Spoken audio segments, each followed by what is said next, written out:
There's a moment that exists just before the world starts making its demands of you, before any screen lights up, before yesterday's troubles find their way back to you, before headlines, before tasks, before any of it. A moment that is quiet and open and full of possibility, arriving the instant your eyes first open. And yet, in that very moment, most of us do something we barely notice ourselves doing. We reach immediately for the heaviness, the half-finished worry from the night before, the health concern lingering in some corner of awareness, the disagreement that never got settled, the fear about what lies ahead, the grief that simply doesn't fully leave. So the day starts not in peace, but already under a weight we place there ourselves. Across many years of walking the Buddha's path, both as a learner and as someone who shares these teachings with others, one truth keeps returning to me. The way we open a morning shapes the way we move through everything that follows. When we start from resistance, we end up wrestling with the day. When we start from fear, we shrink away from it.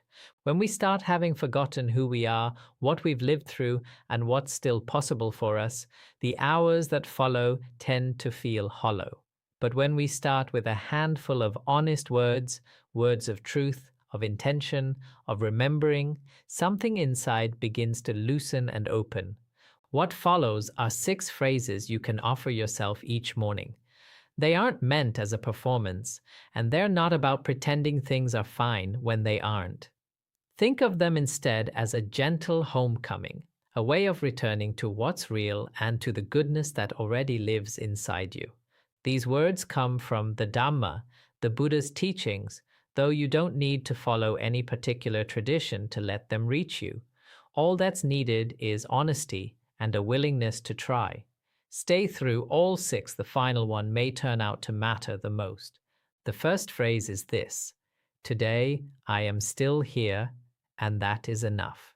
Begin there, not with everything you have to get done, not with the aches or worries or pending obligations, but with the plain, remarkable fact that you woke up at all this morning. The Buddha spoke of Anicca, the truth of impermanence, that everything changes, everything eventually passes, and nothing is promised to last even one breath longer than it does. Often this teaching is received with a kind of heaviness, as though it only points toward loss and endings. But those who sit with impermanence long enough, who let it settle into their bones, find something unexpected waiting on the other side of it: gratitude. Not a forced or performed gratitude, not the kind of manufactured cheer that wears a person down, but a quiet, genuine recognition. I am still here, and that alone is extraordinary. There was once an elderly teacher I spent time with at a small monastery deep in the forest who kept a particular ritual each morning before doing anything else, before dressing, before washing, even before rising from his sleeping mat. He would sit at its edge, turn toward the window, and bow gently to the light. I once asked what he was bowing to. He answered simply that it was to another day he hadn't been promised. He wasn't a man given to sentiment, and he wasn't putting on a show of thankfulness. He had simply come, after decades, to understand that no morning is owed to anyone, and so each one arrives as a gift. Those of you who have entered your 60s, 70s, or 80s carry a kind of knowledge that younger people haven't yet earned. You have lost people dear to you. You have been sick and have healed. You have watched chapters of your life close, some of them painfully. That awareness of impermanence isn't a burden you carry, it's wisdom, and it's the very soil from which real gratitude grows. Tomorrow morning, before your hand finds your phone, before your mind starts listing what needs to be done, take 3 unhurried breaths and say to yourself quietly and honestly, today I am still here, and that is enough. Not that everything is perfect, not that nothing is hard, but that simply being here, breathing, present, alive, deserves to be noticed before anything else is asked of you. Let the day wait a moment longer. Receive it first, then meet it. The second phrase is this: I will not carry yesterday into this morning. The Buddha described what's sometimes called the second arrow. If someone shoots an arrow and it strikes you, pain follows. That's the first arrow, often unavoidable, simply a part of living. But then we often fire a second arrow into ourselves. We replay the event, rehearse the injury, return again and again to the argument, the regret, the embarrassment, the loss, as though enough repetition could somehow rewrite it. And each time we do, we wound ourselves freshly with something that already happened. The first arrow may have been beyond our control. The second one is always within it. Every morning offers something genuinely valuable, a true threshold, a doorway separating what has already happened from what is happening now. Sleep itself works like a kind of clearing, and waking gives us, if we're willing to take it, a real chance to begin again. This isn't a call to forget. Pain shouldn't be denied, and loss shouldn't be pretended away. Grief is owed its time, and difficulty deserves to be acknowledged honestly. But there's a real difference between honoring what happened and remaining trapped inside it forever. I once knew a woman around 65 who attended a retreat I was leading, carrying a resentment toward her sister that had lasted more than 3 decades. She woke with it every day and went to sleep with it every night. It had become so woven into her that she no longer recognized it as something she was carrying at all. It had simply become the shape of how she moved through her life.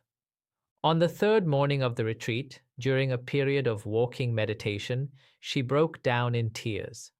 Afterward, she said something I have never forgotten, that she'd believed she was keeping a tally, when really she had been building her own cell. She didn't need to call her sister that very day. She didn't need to undo 30 years in a single afternoon. She only needed, for that one morning, to set the weight down. This is the practice I want to offer you. Tomorrow when you wake, before your mind reaches back toward yesterday's unresolved business, picture yourself standing at a doorway. Just outside it, resting on the floor, sits a heavy bag. Everything that was hard, unfinished, still painful. You don't have to abandon it forever, and you don't have to pretend it isn't there. But for this one morning, you can choose to leave it where it sits and step through the door anyway. Tell yourself, I will not carry yesterday into this morning. This morning is new. Allow it to be new. The third phrase is this: I choose to meet this day with a soft heart. The Buddha's teaching on metta, loving kindness, is among the oldest and most beautiful practices within the tradition. Most people, hearing about loving kindness meditation, picture it moving outward toward others, toward the wider world. And that's certainly part of it. But the tradition is clear about where it has to start, with ourselves. A vessel that has never been allowed to fill cannot pour anything out.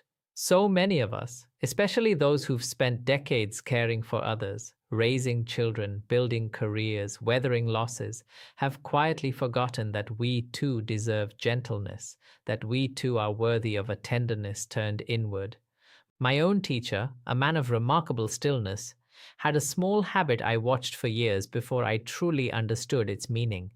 Each morning, before speaking to a single person, before stepping into the day, he would sit briefly with the faintest smile on his face, not performed, more like a quiet greeting offered to himself, a warmth aimed inward. When I finally asked him about it, he told me that before he could be of use to anyone else, he needed to remember he was not his own adversary. What a thing to carry. How many of us wake and immediately become our own most severe critic, replaying what we should have done differently, cataloging every shortcoming, holding ourselves against some standard we can never fully reach. That inner voice is the second arrow, simply turned against ourselves, and it drains us before the day has made a single demand. So tomorrow, before that self-judgment begins, before the measuring starts, say to yourself, I choose to meet this day with a soft heart, soft first toward yourself, toward your limitations, your aging body, your imperfect history. From that softness, which isn't weakness but a quiet form of strength, kindness toward others will rise on its own without needing to be forced. You might try this. Close your eyes for a single minute after waking, rest a hand over your heart, and offer yourself the same gentleness you'd offer a beloved old friend. May I be well. May I be at peace. May I meet this day with kindness, starting with myself. The fourth phrase is this: I have enough, I am enough, right now. There's a word in Pali, the ancient language of the Buddha's teachings, that resists easy translation, santuti, sometimes rendered as contentment. It runs deeper than that word suggests. It points to a kind of radical sufficiency, a recognition that what is already present, right now, is genuinely enough for real peace. We live within a culture remarkably skilled at manufacturing a sense of lack. The constant message that something more must always be earned, gathered, achieved, or become before life can finally count as good. For those further along in years, this message takes on a sharper edge: fear that savings won't stretch far enough, the sense of a body slowly weakening, worry about becoming a burden to those we love, the quiet feeling that our years of contributing are behind us, and what remains is only subtraction. I want to say this plainly: that belief is false. A convincing, culturally reinforced falsehood, but false all the same. Sufficiency isn't a number to reach. It's a recognition, available right now in this very moment, with whatever happens to be present. I remember a student of mine, a woman in her late 70s, who kept a small card on her nightstand. Each morning, before anything else, she would read 3 things written on it. Nothing grand, nothing about achievement. A warm bed, the ability to make herself tea, one person who knows her name and loves her. She called it her enough list, and she told me that reading it each morning did more for her anxiety than any medicine she'd ever taken. Try this yourself. Ask what is genuinely present right now that is good. Not what you wish were different, not what you fear losing, but what is simply actually here. Say to yourself, I have enough, I am enough, right now.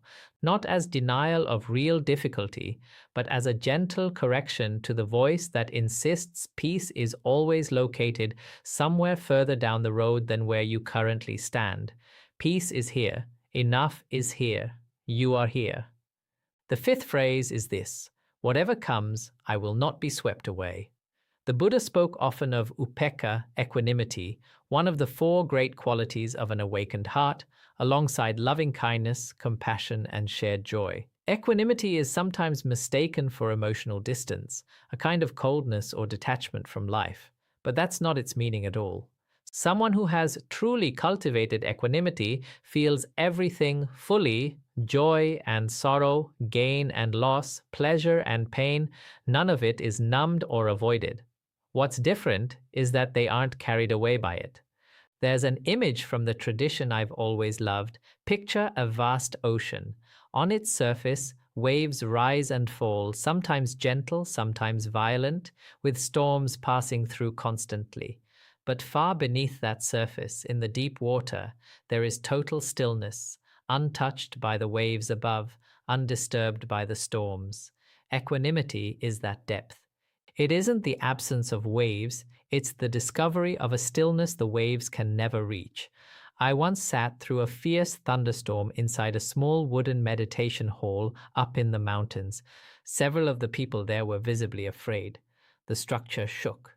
The lightning struck close by, and at the front of the hall sat an old monk in meditation, completely unmoving, not stiff, not indifferent, simply rooted, his face calm, not because the storm wasn't real, but because he understood in his body, and not just his mind, that the storm belonged to the surface and he had learned to live in the depths beneath it. That is what we are cultivating here. For those of you navigating medical appointments, family uncertainties, financial worry, the grief of watching friends and partners age and pass, these later years can feel like a string of storms arriving with less and less warning. You don't have to be unaffected by them. You're allowed to feel moved. But with practice, you're also allowed to remain unshaken. Each morning, say to yourself, whatever comes today, I will not be swept away. You might also borrow something a student of mine began saying each morning: I am the sky, not the weather. The weather isn't who you are. The sky, vast, patient, ever present, that is who you are. It has remained through every storm, every season, every long night. It remains still. The sixth and final phrase is this: today I will leave someone better than I found them. I saved this one for last because, in my experience, it tends to be the most transformative of all. The Buddha taught dana, generosity, as one of the foundational practices on the path. Not only generosity of money or possessions, but generosity of presence, of time, of attention, of a kind word given freely with nothing expected back. And seva, selfless service, giving simply because the act of giving completes itself. Why save this for last? Because when we're suffering, when anxiety has us contracted and afraid, there's almost nothing more powerful than turning our attention outward, towards someone else. Not to escape our own pain, but because suffering, at its root, is a kind of turning inward too tightly, a closing around the small self. And generosity, even in its smallest form, opens that closed space back up. I want to tell you about a man named Thomas, 78 years old, when I met him at a community meditation gathering. He had recently lost his wife after 50 years of marriage, and he wasn't doing well. He told me he felt invisible, without purpose, as though the world had simply moved on without him, leaving him unsure what to do with his days. I suggested something modest: each morning before leaving the house, to set a single intention, to leave one person a little better than he found them that day. Nothing grand, nothing planned, just one genuine moment of kindness, a smile that reached his eyes, a question asked with real curiosity, a door held open with real warmth. He returned 3 months later, looking like an entirely different man. He told me he had spent 50 years waiting to feel useful again, and all it had taken was remembering that usefulness doesn't require anyone's permission. Those of you in your 60s, 70s, 80s, you are not living through years of diminishment. You are living through years of wisdom, years where the distractions that once consumed you have fallen away, leaving behind something far more essential. You have time, you have patience, you hold a kind of presence that can only be earned through having lived, something younger people simply haven't had the years to develop yet. Someone today, specifically today, needs exactly what only you can offer. Not money, not expertise, simply you, present, warm, paying real attention. So say to yourself this morning, today I will leave someone better than I found them. It doesn't need to be large. A phone call to someone living alone, a sincere "how are you" to the person pouring your coffee, a few minutes of real listening offered to someone who isn't used to being heard. This is generosity. This is the path. And it will shift the shape of your day more reliably than almost anything else I know. Let's bring these 6 phrases together now and take them in slowly. Today, I am still here, and that is enough. I will not carry yesterday into this morning. I choose to meet this day with a soft heart. I have enough. I am enough. Right now. Whatever comes, I will not be swept away. Today, I will leave someone better than I found them. These aren't affirmations asking you to pretend everything is fine. They're reminders of what is already true within you, even when it's been buried under difficulty, habit, or the accumulated weight of a long life. You have made it through everything that has come your way until now. Every loss, every disappointment, every morning you weren't sure you had it in you to face. And you are still here? That is not a small thing. That is everything. The Buddha never promised a life free of hardship. What he offered instead was something far more valuable, a way through hardship that doesn't break us, a way of meeting whatever arrives with presence, wisdom, and an open heart. Every morning is that path, offered to you again, freshly. You might consider writing these 6 phrases on a small card and keeping it somewhere you'll see first thing upon waking, beside a lamp, or near your morning tea. So they're the first words you offer yourself before the news, before the worry, before the world has the chance to ask anything of you at all. May you wake tomorrow already at peace. May whatever this day brings find you steady, soft, and whole. May you be well. If something in this teaching touched you today, consider sharing it with someone who might need a gentler start to their morning. And if these words found something true in your own life, know that you are not alone in this. Others are walking the same path, learning as you are to begin each day a little more gently.